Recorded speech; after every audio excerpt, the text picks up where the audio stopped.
We now know they're heading back to the AXA, Matty, at the 8th of July, ahead of the pre-season tour and schedule, really. Then play Preston at Deepdale on the 13th, and then we obviously to Hong Kong and Japan, AC Milan and Yokohama F. Marinos, before a double-header against Bilbao at Anfield on August the 4th. That's all been confirmed by the football club, of course. I mean, you've been involved in some pre-seasons down the years. Tell us from your perspective just how much you dread pre-season, because clearly you have your downtime, not much downtime these days as a player. We'll talk about Sammy's experiences in a moment, but for you must look at pre-season with just sheer fear of the amount of fitness in the sun you're going to be doing. I mean, yeah, especially when you're as pale as me. It's two of us, that. It's one of them, to be fair. I think it's changed because I sort of just kept on doing what I was doing even in the off-season, just because I sort of like doing it, keeps me going anyway. It's not enjoyable. Like, I think you might touch on it anyway, Sammy. You might see, even from a coaching point, is that mental side that you might look at and go like, oh, these lads are ready for this year, or we need to do a little bit more with these. But I think, like, you look at lads going away now, especially when you've got like the Club World Cup now. Surely even Liverpool fans are probably buzzing because we're going to be going. We've got a massive break, and it's an advantage, really, isn't it? Yeah. Like the amount of football like teams are playing now, it is like it's getting excessive. But you just look at a lot of them; they are sort of like going away and doing their own thing. And there's not many now when they come back in and go, I've not touched the ball and I've not ran for 6 weeks. Like, a lot of them would have done stuff. Like, he's looking at me when he said I was going to say, Sammy, was that more your experience, would you say, back in the day? Yeah, I think we've been perfectly honest, yes, yeah, and it's because we were told as well, you need a full break, which you're certainly from kicking the ball for sure. But we were also given, I wouldn't say we were given programs, but we were given advice. We said, look, not that any of us kept it, that advice. I took that advice, as you can see. But no, I think we had a break. And you're right, it's always daunting them first few days. But quite strangely enough, because it's so hard and difficult, that helped the camaraderie, because you're all going through it together. And once you get through that first week, and that first week is always the more daunting, even for anyone, no matter how well they've been keeping themselves in shape during the year, during the close season. But it was that camaraderie that built up, and I have to say to you, as you said before, I know they've got this first week and then they'll go away. We used to have a couple of weeks at Melwood, and they were hard because there were 2 sessions, in the morning, afternoon, but that built up our camaraderie. But then what happens, you can see the improvement. You can see the improvement, and more importantly, the coaches could see it. They knew you weren't going to be ready at day one. They knew you weren't going to be ready in week 1, 2 weeks, but they were building them. And we always go on about sports science, which is in the game now, which is great. But I'd have to say to you, although they weren't termed sports scientists, we had the best at our place. I have to say to you, they knew everything. Everything wasn't really to the time, although it was, because we used to train the same time. Same length of time every day, 2 hours, no matter what it was, it'd be 2 hours. Whereas now it's more like, a segment, 4 minutes, 5 minutes or whatever. It's all shorter. But ours was always time, but not to the degree as what it is today. But it was different, as you alluded to before, Matt. But again, I repeat, that built up the camaraderie, that little 5-6 week period going into the first games, which more often than not was the Charity Shield, because you'd won the league or whatever. So that was like your presentation game, if you like. That doesn't sound arrogant. That's true. Liverpool had it again, I don't mean it to, and Liverpool got it again, as you say. And once and even the Charity Shield, as long as you're nearly there, and then you've still got one more week, and you can sense it. And what happened about that Charity Shield game, the powers that be, the coaches, your Morans, your Reagans, your Paisleys, your Shankleys, they'd say, we may need just that little bit more in the week leading into the first game. So that Charity Shield game was always important because it gave an indication, it was an indicator of just where about you were, in terms of fitness levels, also in terms of like team tactics, you know what I mean? They're getting it there. So it was, although it was totally different, it was still very, very, very well thought out and very, very well organised. It's interesting because it sounds like not a lot has changed really, because you're right, it was just different terms and different ways of looking at everything. It's fascinating to me that, because obviously football has evolved in so many senses, but the fundamentals remain very similar, and it is as simple as that. Obviously I mentioned there's 5 friendlies Liverpool will be playing in the build up to that curtain raise of the Charity Shield. Did you have similar amount of matches? Yes, we did. Yeah, I mean, you mentioned you've got a double header. The 2 teams playing in one day. You say, against the same team. That's changed. And as I'm sure you know, we travelled, went to Singapore and whatever, but we always used to go to Norway as well. He's always play a game in Oslo. So we travelled, because to get them away from Melwood as well, which it was then, because it's a change of environment as well, And I think you're right. It's there's a lot has changed in the game. Now it has more of a label on it now than it ever did. But the fundamentals, as you so rightly said, were all there. Yeah, interesting. That from your experiences, Matty, I guess you're embarking on your coaching adventure now, and obviously you will have been learning about sort of the sessions and what needs to be done in these sort of spheres. But again, you can touch on it from a player's point of view as well. Those first sessions back, Sammy mentioned it a moment ago about not kicking a ball. Did you see much of a footy in these sessions? And is it all sort of centred and focused around? Obviously, we've seen Liverpool do lactate tests and these 8-minute runs and all that sort of stuff. It does feel very fitness heavy. Yeah, I mean, my level's probably different to the top level because of the amount of resources they have as well. But, I mean, we always had a beach day. I don't know if you had that. That's the day where Sammy was talking about then. That's where, you can see the lads, you almost get, a bit giddy because you're a bit I don't want to do this, but, it's half a laugh as well because you're all, running through the sand dunes. It's hard, by the way. Yeah, it's hard graft. And I remember one at Aki, we had, I can't remember where it was Southport or Formby.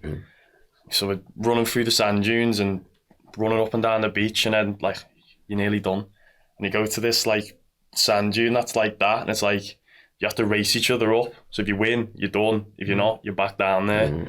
And so they end up fighting each other down, all the slopes and stuff. Yeah, so that's probably just a little bit of just something such the camaraderie and stuff and like the competitive element. Yeah, I would say, getting that in early doors, throwing sand at each other's eyes. Yeah, absolutely. Obviously, you mentioned there, Sammy, a moment ago, sort of the tours that we go on. Obviously, a lot of that's commercial later now, you would imagine, but it's always happened, as you say as well. You've obviously again evolved from playing career into coaching career. You've seen the changes almost as they've happened, if you like. When did you first start to notice the big changes in pre-seasons, if indeed you did? And from a coaching point of view, I wanted to ask you, you obviously have sit-down meetings in advance of the players coming in. Yeah. What are the main objectives that you're looking to get in early days of pre-season?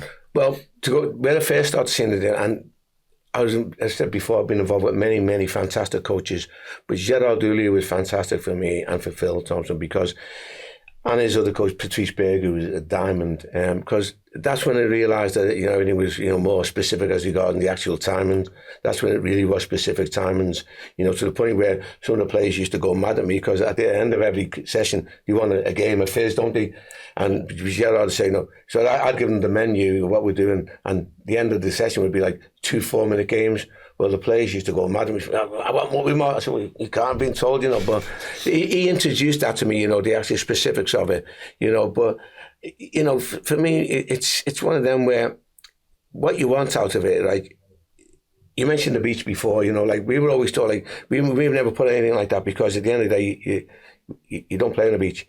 So they thought, why put you through that? I understand because you're building up muscles, but they felt, our coaches felt you could do that at Melwood, which we did, So basically what you want out of these games, as I say, is not to be ready for the first pre-season game, not to be ready for the second or the fourth or the fifth, but to be ready for the first game of the season. Even the penultimate one, the Charity Shield, which I mentioned before, you want to be ready for that because you're only a week away normally, but you still knew that there was still a bit of nuance that you had to introduce in the week leading into the first game. But as long as you were ready for the first game, then that's what it was all designed for. No good being ready 3 weeks before then because you can peak, and the next thing, as you say, you're injured going into the first game. So that 5-6 week period, however the length of it was always to get you ready for the first game of the season, the first league game of the season. And I repeat, I'm not criticising people running the sand, far from it, because there's different ways of doing things. But our coaching was, well, we don't play on sand, so we'll never run on sand. They give us, hills to run on. They gave us weights to run with. You know what I mean? They gave you resistance, but they felt that basically, if you play on this surface, then you train on this surface. And I quite often heard about other clubs who've been on sands, on sand hills and what have you, come back and they have problems with the calves and their Achilles. And you think, well, do you really need that going on, an unfamiliar surface, an alien surface? Because as I said to you, we don't play on sand, although the pitches were quite boggy that day, but they still were fantastic pitches, but we didn't play on sand, so why train on sand? That was their thinking. Absolutely. And you hear that now, even when you see teams that go away in Europe and you have to play on artificial pitches in 3 and 4G, you hear complaints ahead of time about what it might do to the body and those muscular injuries as you mentioned, joints. And the impacts on that sort of stuff. Absolutely. And it leads me nice into the next point really I want to make, Sammy. I'll stick with you on it. The standard standard of opposition, because I think Liverpool have done this time around, with all due respect to everybody they're playing, but it does feel as though it's gearing up somewhat towards the real thing. It is much sort of planned in terms of who you're playing against and the reasons why you're playing against them. I would imagine so. Some of it may be commercial, as you mentioned before. So you really, the coaching side have got no elements of that, because at the end of the day, if the football club want to go to wherever, because of that's where we're trying to, spread the global brand, and they may not have an input on that. But I think by and large, Liverpool always wanted to pitch ourselves against good opposition. More often than not, we'd always pitch ourselves against German opposition, like 2 weeks before, because they were always a week ahead of us in terms of their preparation. So we quite often get beaten in that game, but and there was no, there's no cup throwing, there's no air dryers thrown or anything like that, no air dryer treatment. We said, well, they're a week ahead of us, as long as we're ready for that first game. So they put an element of difficulty in every opposition. You can't always predict that, but I think that we always used to play like a German team. As I say, we're always at least a week ahead of us in terms of their preparation. That's interesting. And Matty, I'll come to you now, because obviously Sammy touched upon it there, really, in terms of the results and the importance and how much stock is in the results, really, from your experiences and sort of what you've been involved in and learned. Is there much sort of emphasis put on performances and results, especially in the early days of pre-season? I think it's one of them, like, if you're getting sort of battered, there probably is a little bit of that, but I think if it's, because the way it probably works is, my experience last season, you sort of play in different teams, so we played like Stoke, so it's how you're working on sitting deep and just sliding and covering, and that block is just defensive work, and then you'll play a team maybe who's a little bit lower down the pyramid, and then it's sort of the attacking focus. So I think it's sort of, it depends who you're playing, and I think it also maybe the closer it is to the season, and maybe like sort of how close those teams, so say Liverpool's playing Preston, for example, you'd expect them to be beating them. I don't think it'll be too big a deal, but I think if obviously something goes majorly wrong, you will probably be having words with each other in the changing room. To that point, that's why, to be honest, we always people always wanted strong opposition, because at the end of the day, if you, and I don't think you could ever choose weak. You know what I mean? At the end of the day, and Preston certainly won't be weak if you say we're playing, because they're always local. They're always going to give us a good game. So I'm not saying that we're far from it, and that's why these teams come into it. But if you do have an adverse result against side who are considered to be very weak, then suddenly, as you say, suddenly you lose confidence and questions start being asked. That's why we always prefer to have strong opposition. At the end of the day, and as long as you see you're getting better, fitter, stronger with each and every game, each and every training session. And as I say, it's not about them games, it's about being ready for that first league game. I always remember saying with one of the reporters, I think we got beaten nearly every pre-season game that we had, and one of the journalists back in our day said, well, the party's over, we went on to win the treble. So again, as I say to you, sometimes you can take too much out of pre-season game. They are very important. And again, as a coaching staff, though, you need to find out and speak to your players about what you really want out of the game, whether it be tactical acumen, tactical understanding, physical, improvement, camaraderie, communication. You can get all them in these games, and as long as you can see improvements in that, and again, as you say, as long as you don't get, hammered, then you've got to eat something out each and every game.